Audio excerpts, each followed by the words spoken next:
Number 9 سورہ الاعراف اور آیت نمبر 57 سے 64 تک انشاءاللہ ہم کریں گے. اعوذ باللہ من الشیطان الرجیم. بسم اللہ الرحمن الرحیم.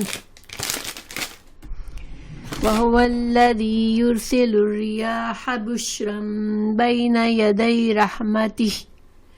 حَتَّى إِذَا قَلَّتْ سَحَابًا ثِقَالًا سُقْنَاهُ لِبَلَدٍ مَيِّتٍ فَأَنزَلْنَا بِهِ الْمَاءَ فَأَخْرَجْنَا بِهِ مِنْ كُلِّ الثَّمَرَاتِ كَذَلِكَ نُخْرِجُ الْمَوْتَ لَعَلَّكُمْ تَذَكَّرُونَ. وَالْبَلَدُ الطَّيِّبُ يَخْرُجُ نَبَاتُهُ بِإِذْنِ رَبِّهِ وَالَّذِي خَبُثَ لَا يَخْرُجُ إِلَّا نَكِدًا كَذَلِكَ نُصَرِّفُ الْآيَاتِ لِقَوْمٍ يَشْكُرُونَ. وہ ہے جو بار رحمت سے پہلے خوشخبری دینے والی ہوائیں چلاتا ہے یہاں تک کہ جب وہ بوجھل بادلوں کو اٹھا لاتی ہے تو ہم اسے کسی مردہ شہر کی طرف سے لے جاتے ہیں. پھر ہم اس میں سے پانی اتارتے ہیں اور اس میں سے ہر قسم کے پھل نکالتے ہیں. اسی طرح مردوں کو بھی نکالیں گے تاکہ تم غور و فکر کرو. پاک شہر کی تو پیداوار اس کے رب کے حکم سے نکلتی ہے اور جو خراب ہے اس میں سے ناقص ہی نکلتی ہے. اسی طرح ہم طرح طرح سے اپنی دلیلیں ان کے سامنے بیان کرتے ہیں جو شکر گزار ہیں. ان آیت کا ہم پیچھے سے اگر دیکھیں تو پیچھے آیت نمبر 54 میں 55 میں 56 میں اللہ سبحانہ تعالیٰ نے ہمیں یہ بتایا کہ اللہ تعالیٰ ہی جو ہے وہ آسمانوں اور زمین کا خالق ہے اور اس کے درمیان جو کچھ ہے اللہ نے 6 دن میں پیدا کیا اور پھر عرش پر استوا ہوا. اور پھر اللہ تعالیٰ نے ہمیں یہ بھی بتایا کہ تمام کائنات کی جو بھی مخلوقات ہیں وہ اللہ کے تابع فرمان ہے. چاند، سورج، ستارے، زمین، جو بھی کچھ ہے، تمام حیوانات، تمام جمادات، تمام کے تمام اللہ کی فرما بردار ہیں اور اللہ نے جس کام پر انہیں لگایا وہ کرتے رہتے ہیں. لیکن انسان جو ہے چونکہ انسان کو اللہ نے اختیار دیا ہے، کسی حد تک اختیار دیا ہے اللہ نے انسان کو کہ مرضی ہے وہ اپنی مرضی سے فرما برداری کرے اللہ کی یا نافرمانی کرے. لیکن دونوں صورتوں میں اللہ نے ان کو انجام بتا دیا کہ فرما برداروں کا انجام کیا ہے اور نافرمانوں کا انجام کیا ہے. تو یہ سب بتانے کے بعد اللہ سبحانہ تعالیٰ نے اپنے مومن بندوں سے کہا کہ تم دعا کیا کرو، اللہ سے تم جو ہے وہ چپکے عاجزی سے دعا کیا کرو، اللہ سے قریب رہا کرو. اللہ کے ظاہری بات ہے دعا کرنا اس کا مطلب کئی طرح سے ہے. عبادت بھی، دعا بھی عبادت ہی ہے. تو اللہ کی عبادت سے اللہ کے قریب رہو، اللہ سے عافیت مانگتے رہو، اللہ سے اپنی جائز خواہشات مانگتے رہو. لیکن کسی بھی طرح اللہ سے قریب رہتے ہیں مومن بندے. لیکن جو نافرمان ہیں، جو حدوں سے بڑھ جانے والے ہیں، اللہ ان کو پسند نہیں کرتا. تو یہ سب بتانے کے بعد اللہ تعالیٰ آج کی آیات میں ہمیں ایک اور طریقے سے بات سمجھائی جا رہی ہے. اس میں بھی قریش کو انذار ہی ہے، اس لیے کہ ہم نے دیکھا کہ سورہ الاعراف میں بہت سخت طریقے سے ڈرایا گیا ہے، ہر طرح سے سمجھایا گیا ہے، ہر طرح سے ڈرایا گیا ہے کہ وہ اپنی حرکتوں سے باز آ جائے. تو اب اللہ سبحانہ تعالیٰ اس آیت میں اللہ تعالیٰ اپنی ایک اور قدرت کا بتا رہے ہیں کہ اللہ سبحانہ تعالیٰ ہی بارش برساتا ہے اور جس بارش سے اللہ تعالیٰ آسمان سے پانی برساتا ہے تو اس سے زندگی، مردہ زمین اٹھ جاتی ہے اور انسانوں کے لیے زندگی کا، انسانوں کے لیے غذا کا سامان ہوتا ہے، انسانوں کے لیے زندگی گزارنے کا سامان پیدا ہوتا ہے. اسی طرح اللہ تعالیٰ آسمان سے وحی بھی نازل فرماتا ہے اور وہ انسان کی روحوں کی غذا ہوتی ہے اور انسان کی روحانی صحت اور زندگی کا اس پر انحصار ہے. ہم آیت پڑھتے ہیں وَهُوَ الَّذِي، اور وہ ذات ہے، یرسلو، وہ بھیجتا ہے، الریاح، ہواؤں کو، بشرم، خوشخبری بنا کر، بین یدی رحمتہ، اپنی بین یدی، اپنے آگے آگے، یعنی ہمارے دو ہاتھوں کے درمیان کیا ہوتا ہے؟ ہمارا فیوچر ہوتا ہے کہ ان خوشگوار ہواؤں سے پہلے جیسے ان خوشگوار ہواؤں کو اللہ بھیجتا ہے اپنی رحمت سے پہلے، یعنی بارش سے پہلے ٹھنڈی ٹھنڈی ہوا چلتی ہے، حتیٰ، یہاں تک کہ اذا، جب، اقلت،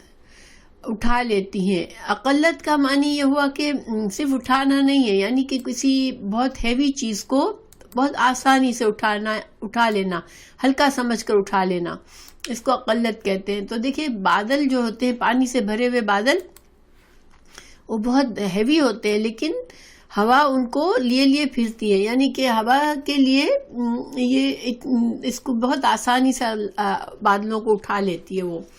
پھر سحابن، بادل کو، ثقالن، بوجھل، بھاری بوجھل بادلوں کو، جو پانی سے بھرے ہوئے بوجھل ہوتے ہیں، ان کو ہوا بڑی آسانی سے اٹھا لیتی ہے. سقناہ، پھر ہم اس کو لے جاتے ہیں. ہوا کو کوئی مشکل نہیں آتی بادلوں کو، اس بھاری بادلوں کو اٹھانے میں اور اس کو ادھر سے ادھر لے جانے میں. تو ہوا ان کو ہلکا سمجھ کے جیسے اٹھا لیتی ہے، اور ان بھاری، ان ثقیل، بہت ہی بوجھل بادلوں کو پھر ہم جب ہوا ان کو اٹھا لیتی ہے تو ہم سقناہ، اللہ سبحانہ تعالیٰ اس کو ہانک دیتے ہیں، یعنی ان بادلوں کو ہانک دیتے ہیں، لبلدن، ایک شہر میں، میتن، جو کہ مردہ ہوتا ہے، یعنی ایسی زمین پر جاتے ہیں یہ بادل جو کہ مردہ زمین ہے، بنجر زمین ہے، اس پر کوئی بھی نباتات کچھ بھی نہیں ہے، ایسی بنجر کے پاس لے جاتے ہیں، ایسی زمین کے پاس. فانزلنا، پھر اللہ تعالیٰ نازل کرتا ہے، بہی، اس کے ساتھ، یعنی بادلوں کے ساتھ، الماء، پانی کو، فاخرجنا، تو جب پانی برستا ہے زمین پر تو اللہ تعالیٰ نکالتا ہے، بہی، ساتھ اس کے، من کل ثمرات، ہر طرح کے پھل. اور یہ چیز تو ہم روزانہ دیکھتے ہیں، ہماری زندگی میں کوئی یہ عجیب چیز نہیں ہے. ہم دیکھتے ہیں کہ بارش کے برسنے کے بعد سبزہ اس طرح سے اگنے لگتا ہے اور ہر چیز فریش ہو جاتی ہے. خاص طور سے ابھی ہم دیکھیں گے انشاءاللہ کہ جب سردی کے اینڈ پر ہم دیکھتے ہیں کہ درختوں پر کوئی پتا نہیں ہوتا، اور پھر اسپرنگ میں یہاں پر بارشیں خوب ہوتی ہے تو پھر ایک دم سے سارے درخت ہرے بھرے ہو جاتے ہیں، ایسا لگتا ہے خوش ہو گئے سارے درخت، اس وقت کتنا خوبصورت لگ رہا ہوتا ہے. اور ابھی آپ دیکھیں تو سارے درخت بالکل خشک اور ٹہنیاں ہیں، صرف مرے ہوئے لگ رہے ہیں. تو اللہ تعالیٰ اسی طرح زمین بھی جب اس کی نباتات جو ہے، وعلیکم السلام ورحمۃ اللہ نسیم، اس کی نباتات، زمین جب بنجر زمین ہوتی ہے تو عجیب سی لگتی ہے، لیکن جب اس کے اوپر سبزہ آ جاتا ہے تو ہری بھری جیسے لگتا ہے کہ مردہ زمین زندہ ہو گئی. تو یہ اللہ تعالیٰ کے اپنی اللہ کی قدرت ہے کہ اس چیز کو ہم دیکھتے رہتے ہیں لیکن کبھی غور نہیں کرتے کہ یہ سب کون کر رہا ہے. تو اللہ تعالیٰ ہمیں بتا رہے ہیں کہ یہ اللہ سبحانہ تعالیٰ کی یہ قدرت ہے کہ یہ سب کچھ اس طرح سے ہوتا ہے. اور پانی ہمارے لیے کتنا زیادہ اہم ہے، پانی کی ہماری زندگی کے لیے ایک لائف لائن کی حیثیت رکھتا ہے کہ پانی نہیں ہے تو انسان مر جاتا ہے. کذالک، اسی طرح. اب اللہ سبحانہ تعالیٰ بتا رہے ہیں کہ جس طرح مردہ زمین کو ہم نے بارش کے ذریعے زندہ کیا، لہلہاتا سبزہ لگا دیا اس پر، گرین کر دیا اس کو، تو اسی طرح نخرجو، ہم نکالیں گے، الموتا، مردوں کو، لعلکم، تاکہ تم، تذکرون، تاکہ تم نصیحت پکڑو. اللہ تعالیٰ نے قرآن میں کئی جگہوں پر یہ زمین، مردہ زمین کو بارش سے جی اٹھنے کی مثال، دوبارہ زندگی، جیسے قیامت میں جب لوگ زندہ ہوگے، قبروں سے نکلیں گے، اس کی مثال سے اللہ تعالیٰ نے کئی دفعہ اس کو بیان فرمایا ہے. تو یہ جو ہے سورہ شورا میں بھی سورہ 28 میں وہی تو ہے جو لوگوں کو نا امید ہونے کے بعد میਂہ برساتا ہے اور اپنی رحمت کو پھیلا دیتا ہے، اور وہ کارساز اور تعریف والا ہے۔ پھر سورہ روم میں اللہ نے فرمایا 50 آیت میں، تو اے دیکھنے والے اللہ کی رحمت کی نشانیوں کی طرف دیکھ کہ وہ کس طرح زمین کو اس کے مرنے کے بعد زندہ کرتا ہے، بے شک وہ مردہ کو بھی اسی طرح مردوں کو بھی زندہ کرنے والا ہے، ہر چیز پر قادر ہے۔ سورہ یاسین 33 میں فرمایا اور ایک نشانی ان کے لیے مردہ زمین ہے کہ ہم نے اس کو زندہ کیا، پھر قیامت کے دن دوبارہ زندہ ہونا۔ یہ جو ہے اس کے بارے میں ایک حدیث ہے، صحیح مسلم کی حدیث ہے، حضرت ابو ہریرہ رضی اللہ عنہ کہتے ہیں کہ رسول اللہ صلی اللہ علیہ وسلم نے فرمایا 2 مرتبہ سور پھونکنے کے درمیان 40 کی مدت ہوگی۔ لوگوں نے کہا اے ابو ہریرہ رضی اللہ عنہ کیا 40 دن کی مدت ہوگی؟ حضرت ابو ہریرہ رضی اللہ عنہ نے کہا میں نہیں جانتا۔ لوگوں نے پھر پوچھا کیا 40 ماہ کی مدت ہوگی؟ تو حضرت ابو ہریرہ نے کہا میں نہیں جانتا۔ لوگوں نے پھر پوچھا کیا 40 سال کی مدت ہوگی؟ حضرت ابو ہریرہ نے کہا کہ میں نہیں جانتا۔ تو گویا کہ جب ان کو یہ حدیث سنی ابو ہریرہ رضی اللہ عنہ نے، تو رسول اللہ صلی اللہ علیہ وسلم نے 40 کی وضاحت شاید نہیں فرمائی کہ 40 کیا ہے، یا پھر حضرت ابو ہریرہ نے ٹھیک سے سن نہیں پائے۔ بہرحال جب انہوں نے صرف 40 سنا تھا تو انہوں نے ایکسپلین نہیں کیا کہ 40 کیا ہے، 40 دن ہے، 40 سال ہے، 40 مہینے ہے، کیا ہے، وہ انہوں نے نہیں بتایا۔ تو پھر اتنی مدت گزرنے کے بعد اللہ تعالیٰ آسمان سے بارش نازل فرمائے گا، اور جس سے لوگوں کے جسم اسی طرح زمین سے اگ پڑیں گے جس طرح سبزی اگتی ہے۔ ابو ہریرہ نے مزید کہا کہ انسان کے جسم میں سے ایک ہڈی کے علاوہ باقی سارا جسم ختم ہو جاتا ہے، اور وہ ریڑھ کی ہڈی ہے، اسی ہڈی سے قیامت کے دن لوگ پیدا کیے جائیں گے۔ اسے مسلم نے روایت کیا ہے۔ کچھ لوگ کہتے ہیں جو ہماری ٹیل بون بالکل ہوتی ہے نا، جو ریڑھ کی ہڈی کا لاسٹ حصہ آخری مہرہ وہ باقی رہتا ہے،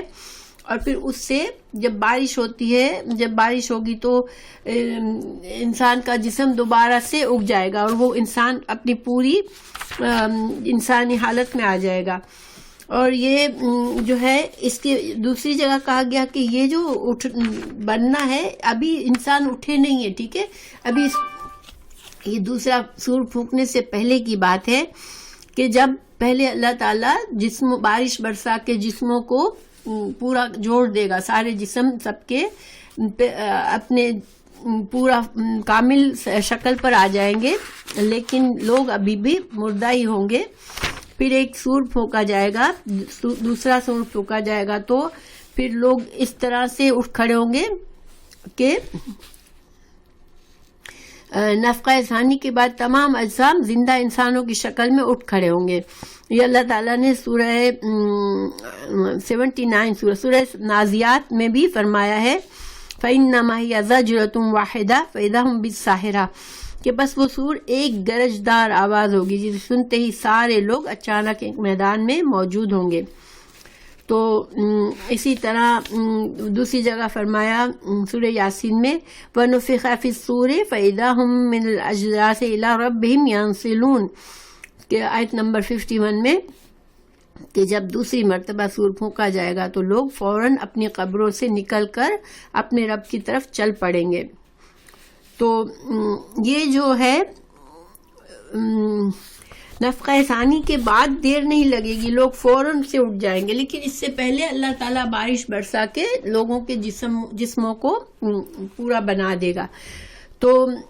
اللہ سبحانہ تعالیٰ نے کئی بار کئی جگہوں پر یہ بات بتائی ہے کہ ہمیں غور کرنا چاہیے کہ جو اللہ بالکل بنجر زمین کو بارش کے ذریعے زندہ کر دیتا ہے، تو وہ کیوں انسانوں کو بھی تو پہلے بھی تو انسانوں کو اللہ ہی نے پیدا کیا، تو کیوں دوبارہ انسانوں کو نہیں بنا سکتا؟ کیونکہ جتنا انسان کو یہ یقین پختہ ہے کہ اسے زندہ کیا جائے گا اور اسے دوبارہ یہ جو سور پھونکی جائے گی تو اس کو میدان حشر میں جمع ہو جائیں گے سارے لوگ، جتنا ہمیں یہ منظر یاد ہوگا نا اتنا انسان جو ہے وہ اللہ سے جڑا رہے گا، کیونکہ ہم خود بھی کافروں کو تو خیر یہ یقین ہی نہیں ہوتا کہ ہمیں دوبارہ اس طرح اٹھنا پڑے گا، اور اس کو وہ ماننا نہیں چاہتے، لیکن ہمیں بھی پتہ ہونے کے باوجود ہم بھی اس بات کو اتنا غور نہیں کرتے. ہم بارش کو بھی دیکھتے ہیں برستے ہوئے، ہم زمین کو بھی مردہ سے زندہ ہوتے دیکھتے ہیں، لیکن ہم جو ہے وہ کبھی اتنا غور نہیں کرتے. مگر مسئلہ یہ کہ انسان کو ان چیزوں پر غور و فکر کرنا چاہیے، کیونکہ اس سے ہمارے لیے اللہ کی یاد بڑھتی ہے، کہ ہمیں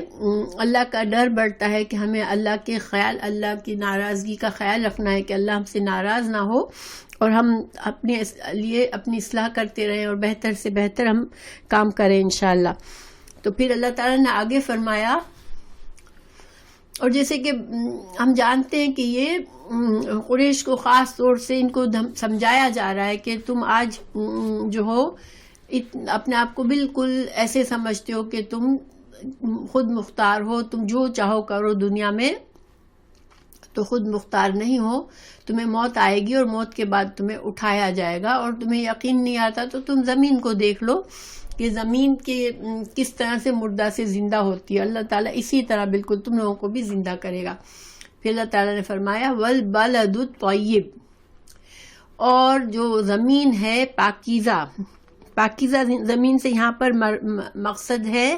کہ جو زرخیز اور اچھی زمین ہے، نرم زمین ہے، جس میں نباتات اگ سکتی ہے، ایسی زمین کو طیب کہا گیا. طیب کیوں کہا؟ کہ طیب ہر اچھی چیز کو کہتے ہیں، اور ظاہری بات ہے کہ ایسی زمین مفید ہوتی ہے جس میں اگایا جا سکتا ہے کچھ. تو بلد الطیب جو پاکیزہ زمین ہے، یخرجو وہ نکلتی ہے، نباتہ تو وہ نکالتی ہے اپنی نباتات کو. جب بارش ہونے کے بعد اب اللہ تعالیٰ دو طرح کی زمینوں کا ذکر فرما رہے ہیں، کہ ایک بارش تو ہر جگہ پہ برابر برستی ہے. اللہ تعالیٰ جب بارش برساتا ہے تو وہ جہاں چاہتا ہے برساتا ہے، اس میں اچھی زمین بھی ہوتی ہے اور اس میں بنجر زمین بھی ہوتی ہے. تو اچھی زمین جو ہوتی ہے، زرخیز زمین، وہ کیا کرتی ہے کہ بارش کے اثر سے نبات اگاتی ہے، جس سے ظاہری بات ہے کہ جو زمین پہ کھیتی باڑی ہوتی ہے وہ بہت قیمتی ہوتی ہے، اور وہ اس میں جو ہے انسان اپنے لیے اناج اگاتا ہے، اپنے لیے رزق حاصل کرتا ہے اس سے. تو یہ اللہ کے اذن سے زمین اس نباتات کو اگاتی ہے. والذی، اور وہ جو خبوثا خراب ہوتی ہے. خبیث اور طیب ہمیشہ ہم پڑھتے ہیں، تو طیب جو ہے وہ پاک صاف بھی اس میں مطلب ہے، اچھی کوالٹی بھی مطلب ہے، دیکھنے میں اچھی، انسائیڈ آؤٹ اچھی، یہ سارے معنی ہیں، ٹھیک ہے. اور خبیث میں اس کے اپوزٹ معنی ہے. ہاں، تو جو بھی ظاہر نرم زمین اچھی زمین ہوتی ہے، اور خبوثہ خراب زمین جو بالکل بنجر ہے، اور شور زمین جس کو کہتے ہیں، جس پر کچھ اگایا نہیں جاتا، اس میں نمک کی کوانٹٹی بہت زیادہ جس زمین میں ہوتی ہے، یا ریتیلی زمین ہے تو وہاں پر کچھ بھی نہیں اگتا. آپ کو پتہ ہے صحرا میں کچھ نہیں اگتا. تو لا یخرجو، وہ نہیں نکلتی، الا مگر، نکدا بے فائدہ چیز. ایسی زمین سے اول تو کچھ اگتا ہی نہیں، اگر اگتا بھی ہے تو جھاڑیاں اور ایسی چیزیں اگتی ہیں جو کہ انسان کے لیے ویڈز، اور جو انسان کے لیے کوئی فائدہ مند نہیں ہوتی ہے.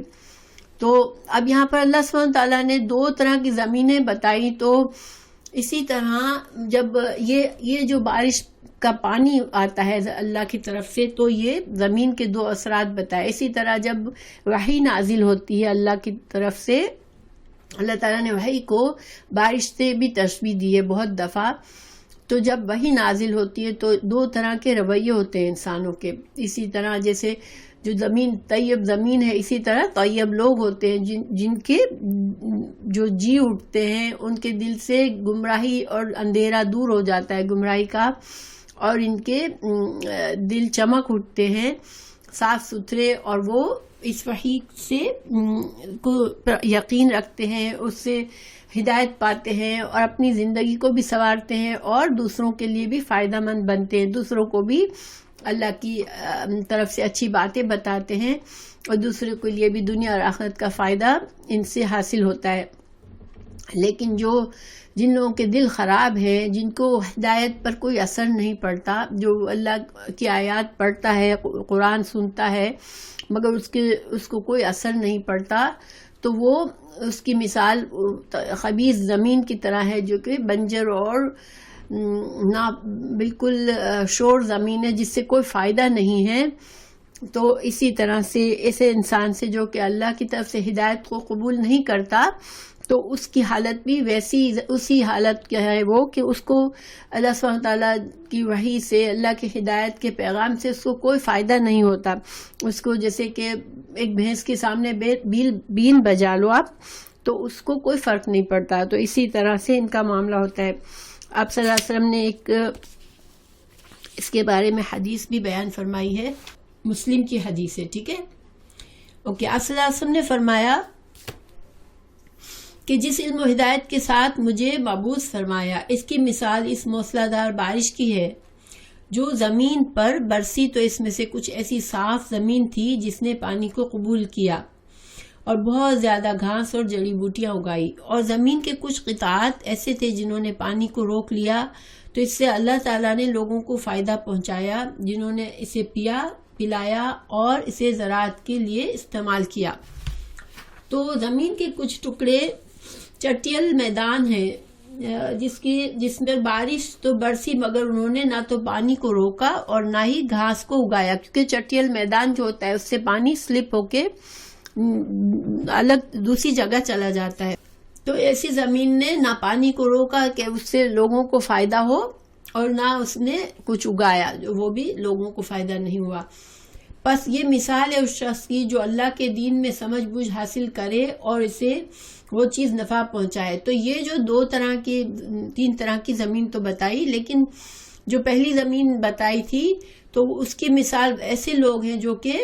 اللہ سبحانہ تعالیٰ جب رسولوں کو بھیجتا ہے تو وہ اس سے ہدایت سیکھتے ہیں اور اس کو دوسروں کو بھی سکھاتے ہیں، خود بھی عمل کرتے ہیں اور دوسروں کو بھی عمل کرنا کی ترغیب دیتے ہیں۔ یہی مثال اس شخص کی ہے جو اس کے ساتھ سر ہی نہ اٹھائے۔ اور دوسری مثال جو ہے جس میں چٹیل زمین ہے، جس سے نہ پانی، جس کو اس نے جمع کیا، نہ پانی کو اندر ابزورب کر کے کچھ اگایا، تو اسے جو لوگ جو ہے اللہ کی آیات کو سن کر ان کے ایک کان سے نکل جا کے دوسرے کان سے نکل گئے، ان کو کوئی اثر نہ ہوا، تو یہ ایسی زمین کی طرح ہے کہ نہ اللہ کی ہدایت کو قبول کرے جس کے ساتھ مجھے بھیجا ہے، تو وہ نہ تو خود اس پر یعنی اس کو سنتے ہیں، نہ اس کو قبول کرتے ہیں۔ تو اس روایت میں امام مسلم اور نسائی نے بھی روایت کیا ہے۔ تو گویا کہ ہمارے لیے یہاں پر کیا سمجھنے کی بات ہے کہ دیکھیں، پہلی بات یہ کہ کائنات کی نشانیوں پر انسان کو غور و فکر کرنا چاہیے۔ اللہ تعالیٰ نے کئی جگہ پہ کائنات کی نشانیاں بتا کر ہمیں سوچنے کے بارے میں کہا ہے، اور اسی طرح یہ جو آپ صلی اللہ علیہ وسلم کی طرف سے ہدایت آئی، اللہ تعالیٰ نے قرآن بھیجا، حدیثیں آپ صلی اللہ علیہ وسلم نے سکھائی ہمیں، تو یہ اس کا کچھ مقصد ہے۔ اللہ سبحانہ تعالیٰ نے یہ بیکار میں نہیں نازل کیا کہ پانی زمین پر گرا اور گر کر بہہ گیا، یا ہم پر قرآن کی آیت پڑھی گئی اور پڑھ کے ختم ہو گئی، ہمارے اندر تک نہیں گئی،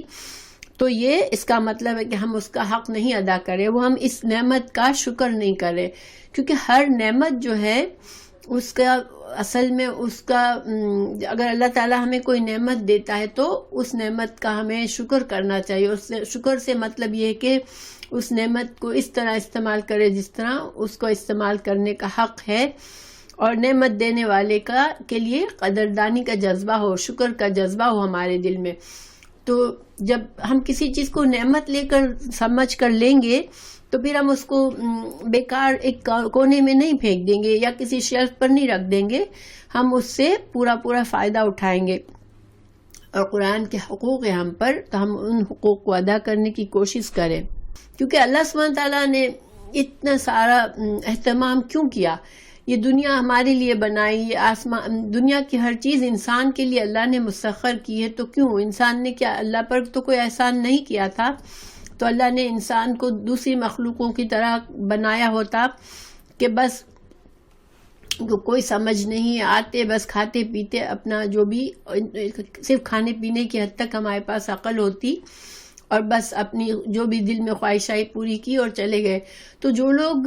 قرآن اور حدیث پر غور و فکر نہیں کرتے، ان کی زندگی اصل میں یہی ہے کہ ایک جانور ہی کی طرح ہے، بس فرق یہ ہے کہ یہ کپڑے پہنتے ہیں اور اچھے اسٹائل سے رہتے ہیں،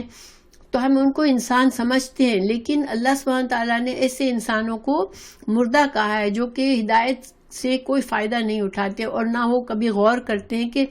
اللہ نے انہیں کیوں بنایا ہے، کیا مقصد ہے اللہ تعالیٰ سے، ہمیں کیا، ہمارے اللہ تعالیٰ کی بندگی کے کیا حقوق ہیں ہم پر، کہ ہمیں کیا کرنا چاہیے۔ تو جو انسان ان چیزوں پر غور نہیں کرتا اور بس اپنی زندگی میں یہاں کھاتا پیتا ہے، اپنی خواہشات پوری کرتا ہے، تو پھر جانور بھی وہی کرتے ہیں، تو جانور میں اور انسان میں پھر کوئی فرق ہی نہیں ہوا۔ اللہ تعالیٰ نے ایسے لوگوں کو جانور سے بھی بدتر کہا ہے، کیونکہ جانور کو تو اللہ نے لمیٹیشنز رکھی ہے، اس کی سمجھ ہی اتنی ہے کہ بس اس کو اس کی ضروریات کی سمجھ آتی ہے، اس کے علاوہ اس کو کچھ نہیں سمجھ آتی۔ مگر انسانوں کو اللہ نے اتنی اعلیٰ درجے کی عقل دی ہے، لکھنا پڑھنا سکھایا ہے، سمجھنا سکھایا ہے، غور کرنا سکھایا ہے، تو پھر اگر ہم ان سب چیزوں کو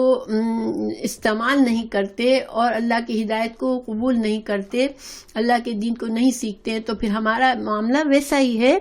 اللہ تعالیٰ نے ایسے لوگوں کو اندھا بہرا کہا ہے، کہیں کہیں ان کو مردہ کہا ہے، جو کہ اللہ کے ہدایت پر قبول نہیں کرتے، اور ہمیں بھی اس چیز کی اہمیت کو سمجھنا چاہیے۔ ہماری اتنی زندگی گزر گئی، ہم لوگوں نے کبھی قرآن اور حدیث کو نہیں سیکھا سمجھا، لیکن وہ ہماری نادانی تھی، ٹھیک ہے، لیکن اب ہمیں اگر پتہ چل رہا ہے کہ یہ اللہ سبحانہ تعالیٰ کی نعمتیں ہیں جس کو ہمیں اس کا صحیح حق ادا کرنا ہے، تو جب بھی ہم اللہ کے شکر گزارے، کیونکہ اللہ تعالیٰ نے یہاں فرمایا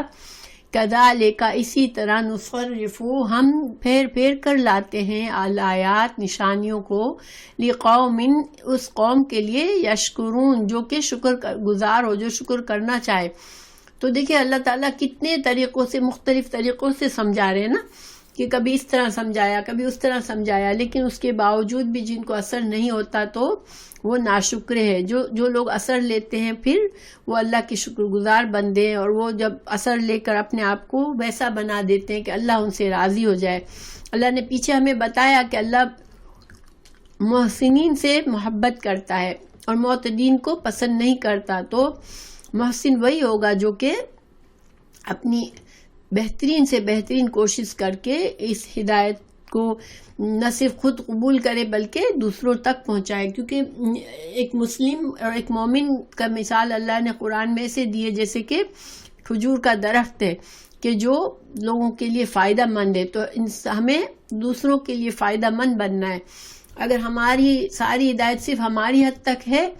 تو پھر اس حدیث میں جو مثال اس زمین کی جو پانی کو روک تو لیتی ہے، نہ جذب نہیں کرتی، تو اس سے کچھ اگتا نہیں ہے، تو ہمیں ایسا نہیں بننا، ٹھیک ہے۔ ہمیں انشاءاللہ اللہ کی ہدایت کو قبول کرنا ہے، سیکھنا ہے، سمجھنا ہے، اس پر عمل کرنا ہے، اور اللہ تعالیٰ پھر ہمیں اس کو دوسروں تک اس امانت کو پہنچانے والا بھی بنائے، آمین۔ کیونکہ یہ ہر امت مسلمہ کا یہ فریضہ ہے، جب تک ہم یہ نہیں کرتے، جب تک ہم امت وسط نہیں ہیں، ہماری ذمہ داری ہماری ہے، کچھ ہمیں اللہ نے بلا وجہ ہی بڑا رتبہ نہیں دے دیا ہے۔ اگر ایک مقام دیا ہے، ایک رتبہ دیا ہے، بہترین امت کا ہے، تو ہمیں پھر بہترین انسان بھی بننا ہے۔ پھر اللہ تعالیٰ آگے دیکھیں، ابھی تک اللہ تعالیٰ نے بہت سی چیزیں سمجھائیں، اب اللہ تعالیٰ قریش کو ان قوموں کی باتیں بتائے گا، ان کے احوال بتائے گا جن کے بارے میں انہوں نے باتیں سنی ہوئی تھی۔ وہ آپ کو پتہ ہے عربوں کا ماحول کیسا تھا کہ ان کو نسل در نسل ان کو باتیں پتہ ہوتی تھی، تو ان کے قصے سنے ہوئے تھے ان قوموں کے بارے میں کہ ان میں رسول آئے اور وہ قومیں رسول کی تکذیب میں کہ گناہ میں وہ ہلاک کر دی گئی. تو اب اللہ تعالیٰ ان اوے قریش کو بھی بتایا جا رہا ہے کہ دیکھو یہ تمہارا بھی انجام اسی طرح ہوگا, تم بھی ہلاک ہوگے اگر تم نہیں سمجھو گے. تو اللہ تعالیٰ نے سورہ نوح سے شروع کیا. سورہ نوح سے اس لیے شروع کیا کہ حضرت آدم علیہ السلام کے بعد حضرت نوح علیہ السلام پہلے نبی تھے جو کہ لوگوں کی ہدایت کے لیے بھیجے گئے. حضرت ادریس علیہ السلام تھے اس سے پہلے, لیکن اس وقت شرک نہیں تھا. شرک جو تھا حضرت آدم علیہ السلام کے بعد شرک نہیں تھا, لیکن پھر جب بہت کچھ عرصہ گزر گیا تو پھر آہستہ آہستہ میں آپ لوگوں کو بتاتی ہوں کہ پہلے تو میں آپ لوگوں کو حضرت نوح علیہ السلام کا شجرہ بتاتی ہوں, ٹھیک ہے, کہ حضرت نوح علیہ السلام جو تھے وہ ان کے بارے میں کہا جاتا ہے کہ ان کا شجرہ اس طرح سے ہے کہ نوح بن لامک بن متوشلح بن خنوق یہ خنوق جو تھے, خنوق وہ کیا ہوئے, ان کے دادا ہوئے نوح علیہ السلام کے. تو نوح علیہ السلام کے جو دادا تھے وہ ان کے بارے میں کہا جاتا ہے وہ ادریس علیہ السلام تھے, اور یہ سب سے پہلے انسان تھے جنہوں نے قلم کے ساتھ لکھنا شروع کیا تھا, ٹھیک ہے. تو ادریس علیہ السلام کے بعد برد بن مہلیل بن قنین بن یانش بن شیش, اور شیش جو تھے وہ حضرت آدم علیہ السلام کے بیٹے تھے. تو اس کو جو محمد بن اسحاق نے اور دیگر ائمہ نے یہ نسب نامہ بتایا ہے نوح علیہ السلام کا. واللہ عالم. ظاہری بات ہے کہ کین یو امیجن نوح علیہ السلام کا حضرت آدم علیہ السلام تک نسب نامہ, تو یہ ایک بہت ہی وہ ہے. لیکن بہرحال لوگوں نے نکالا ہے. آپ صلی اللہ علیہ وسلم کو بھی حضرت آدم علیہ السلام تک آپ صلی اللہ علیہ وسلم کا بھی شجرہ بنایا ہے, تو یہ نوح علیہ السلام کا ہے. اچھا, حضرت عبداللہ بن عباس اور دیگر علماء کی تفسیر میں یہ بتایا گیا ہے کہ بت کی پرستی شروع میں نہیں تھی, ٹھیک ہے. جب حضرت آدم علیہ السلام کے بعد یہ سارے لوگ آئے تو ہوا یہ تھا کہ پھر ان کے جو وقت کے ساتھ ساتھ آپ کو پتہ ہے لوگ ہدایت بھولتے جاتے ہیں, تو ان کے جو کچھ نیک لوگ تھے جب وہ فوت ہو گئے تو لوگوں نے, ان کی قوم نے کیا کیا کہ ان کی قبروں پر مسجدیں بنا لی, ٹھیک ہے, اور ان میں سے نیک لوگوں کی تصویریں بنا کر ان مسجدوں میں رکھ دی. ہر جو نیک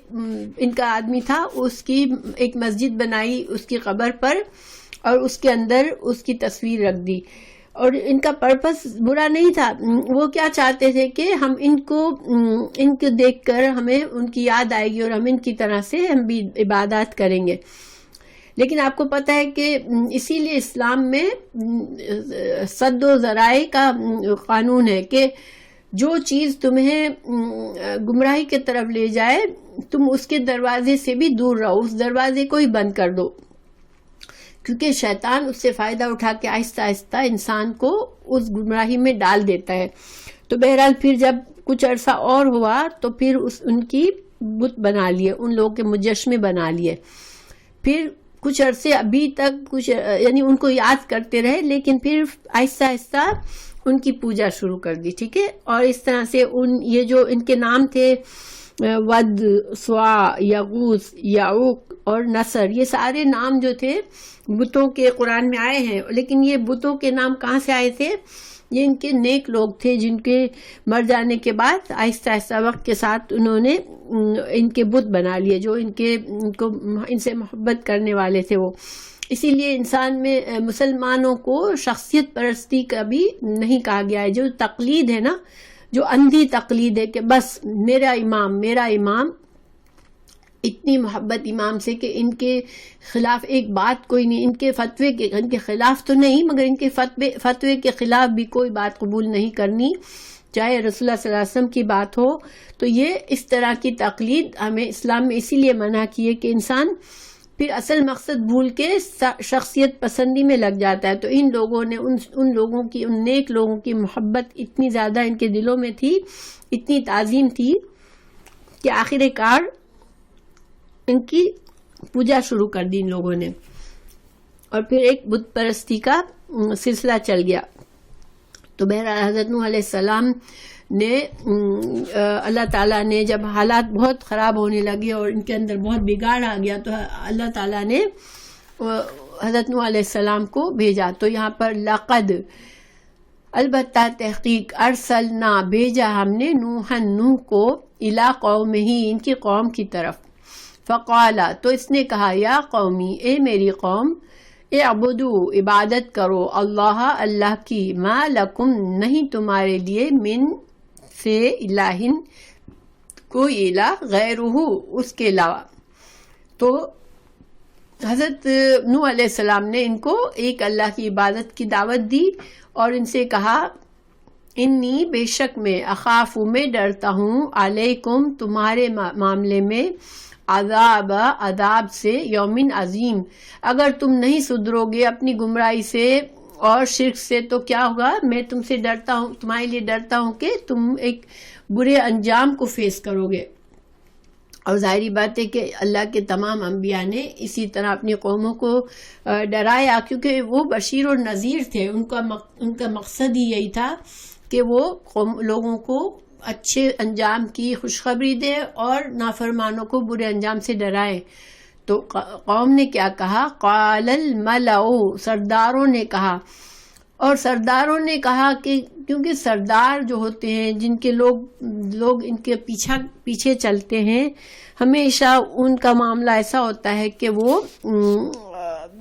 ان کے اندر تکبر آ جاتا ہے، کیونکہ ان کو لوگوں نے اتنا مقام دیا ہوتا ہے اور وہی سب سے زیادہ، اور وہ اپنی زندگی میں مطمئن ہوتے ہیں، ان کو ساری نعمتیں ملی ہوئی ہوتی ہیں، ان کے پاس پاور ہوتا ہے، ان کے پاس مال دولت ہوتا ہے. تو پھر وہ اپنے آپ کو ایسے سمجھتے ہیں کہ ان کو کسی کی ضرورت نہیں ہے، یہ اپنے آپ کو غنی اور خود مختار سمجھتے ہیں. تو ملاؤ یعنی سرداروں نے کہا، من قوم ہی، اس کی قوم سے، انا، بے شک ہم، لنراکا، البتہ ہم دیکھتے ہیں تجھ کو، فی ضلال، گمراہی میں، مبین. بجائے اس کے کہ حضرت نوح علیہ السلام کی بات مانے، انہوں نے حضرت نوح علیہ السلام کو ہی گمراہی کا فتویٰ ان کے خلاف ہی لگا دیا کہ ہمیں لگتا ہے کہ تم بھٹک گئے ہو. اور یہ بڑی حیرت کی بات ہے کہ جو لوگ ہدایت کو نہیں ماننا چاہتے وہ ہمیشہ اسی طرح کرتے ہیں کہ وہ اپنے انبیاء کو اور ان لوگوں کو جو ان کو اچھی بات بتانا چاہتے ہیں وہ ان کو ہی، ان کے بارے میں ہی ایسے سوچتے ہیں کہ یہ بھٹک گئے ہیں. جیسے کہ ہم نے دوسری جگہ قرآن میں اللہ تعالیٰ نے اس بات کو بتایا ہے، سورہ المطففین آیت 32 میں، وَإِذَا رَأَوْهُمْ قَالُوا إِنَّ هَؤُلَاءِ لَضَالُّونَ، کہ جب یہ مجرم لوگ، جب یہ اللہ کے مجرم لوگ جب نیک لوگوں کو دیکھتے ہیں تو وہ ایک دوسرے سے کہتے ہیں کہ یہ لوگ تو بھٹک گئے، یہ لوگ تو کام سے گئے. جیسے آج بھی ہوتا ہے، جو انسان دین کی طرف آنے لگتا ہے، اللہ تعالیٰ اس کو ہدایت دیتا ہے، اور وہ اپنے ایسے لوگوں میں پہلے بیٹھتا تھا جو دین سے دور تھے، مگر اللہ اسے ہدایت دیتا ہے، وہ اپنا طریقہ بدلتا ہے، وہ اپنے دوستوں کو بھی اس طریقے پر بلاتا ہے. تو دوست کیا کہتے ہیں کہ یہ تو کام سے گئے، یہ تو پتہ نہیں کہاں ان کا تو دماغ چل گیا ہے، یہ تو اس طرح کی سوچ آتی ہے لوگوں کو کہ یہ اچانک سے ان کو کیا بیماری لگ گئی، اچھے بھلے ہوا کرتے تھے. تو یہ ایک طرح سے دیکھیے، جب ہم انسان اس طرح سے بات کرتا ہے تو یہ ایک تو تکبر کی بات ہوتی ہے، دوسرا دوسروں کو ڈاؤن کرنے کی بات ہوتی ہے. انسان جب اس طرح کی باتیں کسی کے بارے میں کرتا ہے تو یہ دو باتیں اس سے ثابت ہوتی ہے. ایسی باتیں کرنے والے کے اندر تکبر ہے، اور وہ جن کے بارے میں ایسی باتیں کرتا ہے ان کو اپنے سے حقیر اور کمزور سمجھتا ہے، اور اللہ سبحانہ تعالیٰ کو یہ بالکل نہیں پسند. تکبر جو ہے وہ اتنی بری چیز ہے کہ اللہ تعالیٰ تکبر کرنے والوں کو جنت میں نہیں جانے دے گا، نہیں ڈالے گا. تو اور دوسری جگہ اللہ نے فرمایا، وَقَالَ الَّذِينَ كَفَرُوا لِلَّذِينَ آمَنُوا كَانَ خَيْرًا مَا سَبَقُونَا إِلَيْهِ إِذْ لَمْ يَهْتَدُوا بِهِ فَسَيَقُولُونَ هَذَا إِفْكٌ قَدِيمٌ. تو سورہ الاحقاف آیت نمبر 11 میں اللہ تعالیٰ نے کافروں کا قول بتایا کہ کافر لوگ مومنوں سے کہتے ہیں، یعنی جو کمزور معاشرے کے کمزور اور غریب اور غلام طبقہ جب مسلمان ہوتا ہے تو ان کی طرف حقارت سے دیکھ کر کہتے ہیں کہ اگر یہ آپ کا دین، یعنی رسول اللہ صلی اللہ علیہ وسلم سے کہتے تھے کہ یہ آپ کا دین اگر اچھا ہے، یا مومنوں سے کہتے تھے جو اپنے دوست ذرا بڑے رتبے والے لوگ ہوتے تھے ان سے کہتے تھے کہ اگر یہ دین ہوتا اچھا تو یہ جو غریب اور حقیر لوگ ہم سے پہل نہ کرتے، یعنی کہ پہلے وہ ہدایت کو قبول نہ کر لیتے۔ اگر ہدایت واقعی میں اچھی چیز ہوتی، ان کے خیال میں ہر اچھی چیز صرف انہی کے حق میں تھی، تو اگر ہم نے پہلے ہمارے لیے پہلے ہدایت ہم کو نہیں آئی، ہم کو یہ چیز پسند نہیں آئی اور غریبوں کو پسند آئی، اس کا مطلب ہے کہ یہ ہمارے اسٹینڈرڈ کی چیز نہیں ہے، یہ ہمارے اسٹینڈرڈ سے کم کی چیز ہے، یہ ہدایت کا معاملہ ہمارے اسٹینڈرڈ کا نہیں ہے۔ کیونکہ اس کا ثبوت وہ کیا لیتے تھے کہ غریب اور نادار اور غلام لوگ جب جس چیز کو مانیں وہ بات اس قابل ہی نہیں کہ ہم اس کو مانیں، تو یہ بھی ایکسٹریم تکبر ہے، ٹھیک ہے۔ تو اللہ تعالیٰ نے فرمایا کہ جب اس طرح کی باتیں کرتے ہیں تو پھر یہ دین کو یہ کہہ کر جھٹلا دیتے ہیں کہ یہ تو بس گھڑی ہوئی باتیں ہیں، وہ ہم ان کو نہیں مان سکتے، ٹھیک ہے۔ تو بہرحال اللہ سبحانہ تعالیٰ نے یہاں مزید فرمایا، حضرت نوح علیہ السلام نے اپنی قوم سے کہا، قالا یا قومی، اے میری قوم، لیسا نہیں ہے، بی میرے ساتھ، ضلالتن کوئی گمراہی، ولیکنی لیکن میں رسول ہوں ایک، من رب العالمین، تمام جہانوں کے رب نے مجھے رسول بنا کر بھیجا ہے، میں کوئی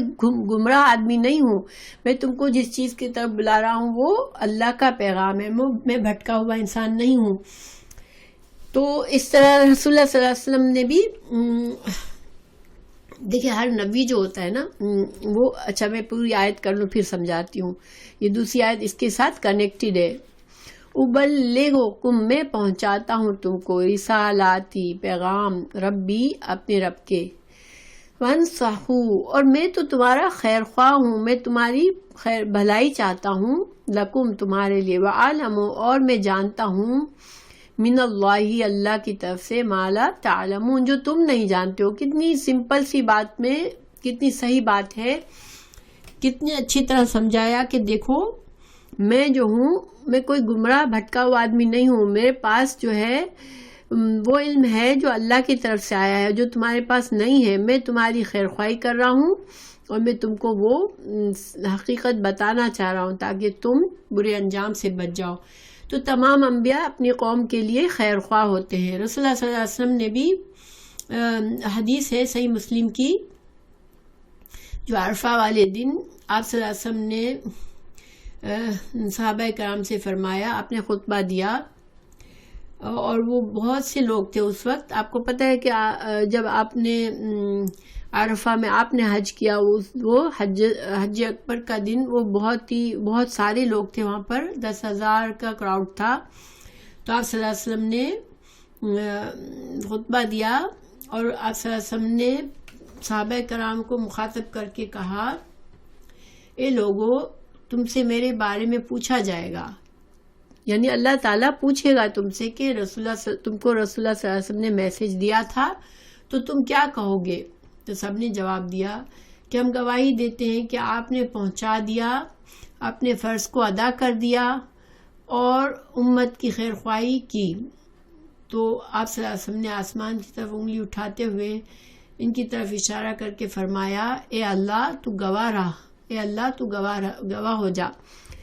یعنی آپ صلی اللہ علیہ وسلم نے اپنے اس دنیا سے رخصت ہونے سے پہلے اتنے لوگ جب جمع تھے تو لوگوں سے گواہی لی کہ میں نے کیا تم لوگوں کو دین پہنچا دیا، تو سب نے گواہی دی۔ اور یہ آپ صلی اللہ علیہ وسلم جو ہے نے ایسا کیوں کیا کہ قیامت میں انبیاء سے پوچھا جائے گا کہ کیا تم نے پیغام دیا تھا، اور انبیاء کی امت سے بھی پوچھا جائے گا کہ تم کو پیغام ملا تھا۔ تو آپ صلی اللہ علیہ وسلم نے ایک طرح سے ایک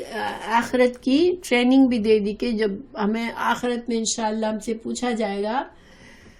تو ہم نے چونکہ ہم قرآن پڑھتے ہیں تو ہم آپ صلی اللہ علیہ وسلم کی گواہی انشاءاللہ دیں گے کہ آپ صلی اللہ علیہ وسلم نے ہمیں اپنا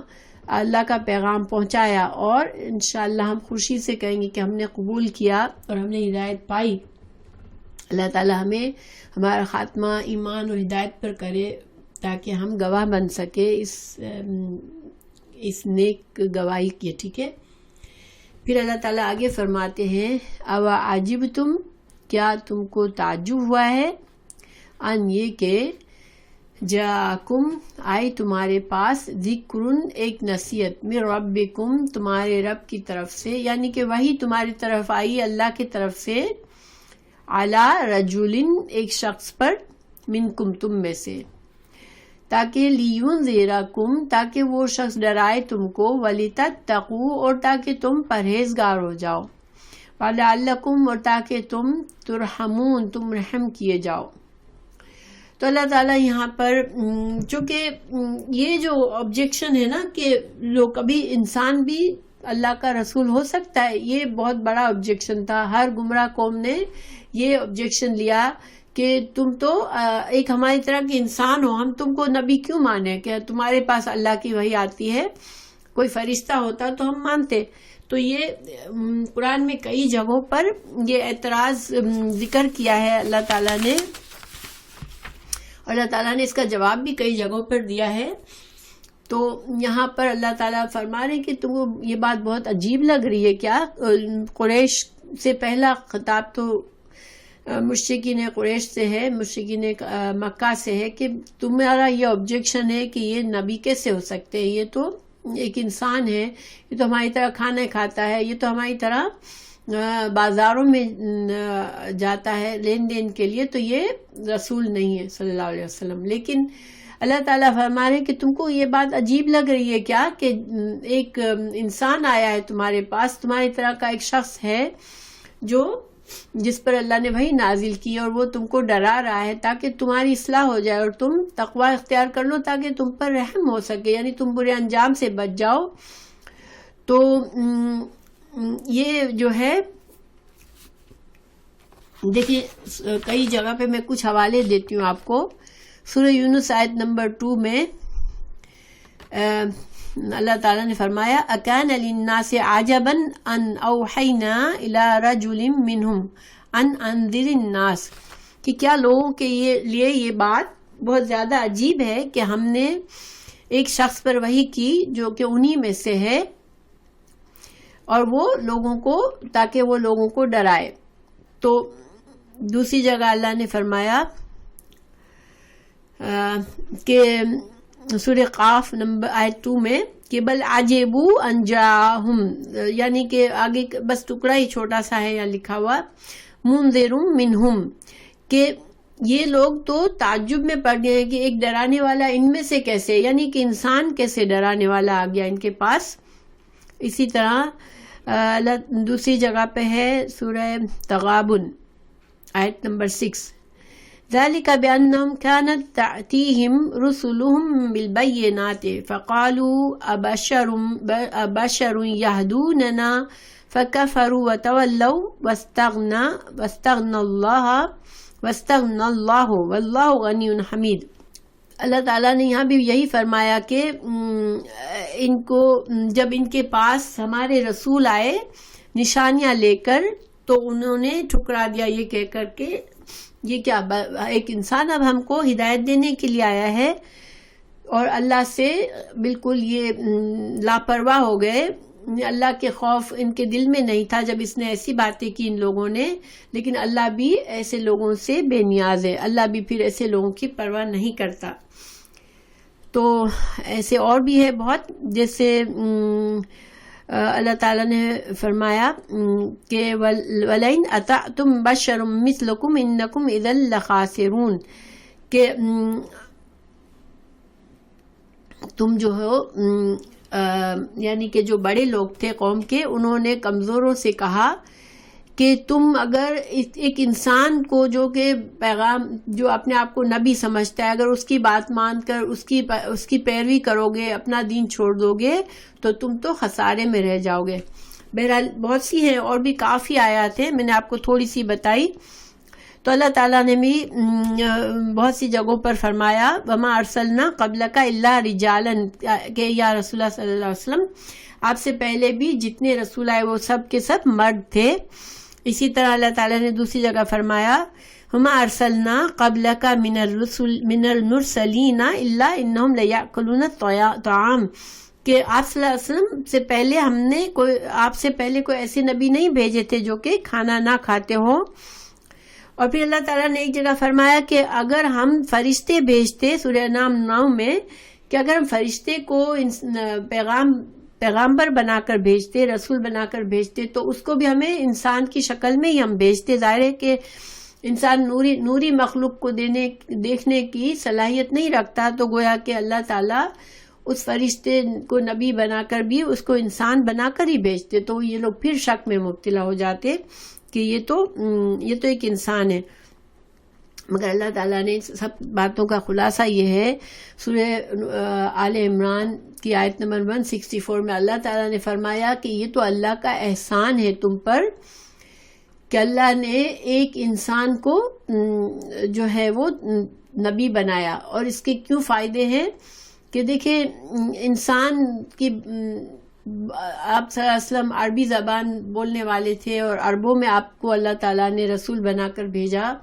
تو بہترین ظاہر ہے کہ سمجھانے کے لیے اگر ایک انسان کی آپ صلی اللہ علیہ وسلم کسی اور زبان میں اپنے پہلے جو مخاطب تھے ان کو الگ کسی زبان میں بات کرتے تو ان کو سمجھ میں کچھ بھی نہ آتا. تو اللہ تعالیٰ نے سب سے پہلے تم میں سے، یعنی کہ تمہاری قوم میں سے ایک رسول بھیجا تو تاکہ تمہاری زبان وہ بولے اور تم کو اچھی طرح سے اللہ کا پیغام سمجھائے. دوسرا یہ کہ انسان سے مانوس ہوتا ہے. اگر ہمارے سامنے کوئی دوسرا انسان آتا ہے تو ہم گھبراہٹ میں نہیں پڑ جاتے. اگر کوئی اور عجیب سی مخلوق ہمارے سامنے آ جائے تو ہم حواس کھونے لگ جائے. ٹھیک ہے. اور تیسری بات یہ کہ ایک انسان اگر ہمیں اللہ کے قرآن کے مطابق زندگی گزار کے بتاتا ہے تو ہم کو یہ بات سمجھ میں آتی ہے کہ ایک انسان ہے، رسول اللہ صلی اللہ علیہ وسلم بھی ایک انسان تھے، اور انہوں نے اگر یہ اللہ کے تمام احکامات پر عمل کر کے دکھایا تو گویا کہ یہ ایسی چیزیں کہ ہم بھی کر سکتے ہیں. کہ فرشتے اگر کر کے دکھاتے، فرشتے اگر رسول ہوتے اور وہ اللہ کے احکامات پر عمل کر کے ہم کو دکھاتے تو ہم تو یہی کہتے ہیں نا کہ بھئی یہ تو فرشتہ ہے اس لیے کر سکتا ہے، ہم نہیں کر سکتے، ہم تو انسان ہیں، ہم کمزور ہیں. لیکن اللہ تعالیٰ نے ایک نبی سے ہی سارے کام کروا کر دکھائے اپنی قوم کو، تاکہ قوم کے لیے یہ بہانہ نہ رہے کہ ہم کیسے کریں، ہم تو انسان ہیں. تو یہ سارے ان کے جو ہے ایک بہانے جتنے بھی تھے،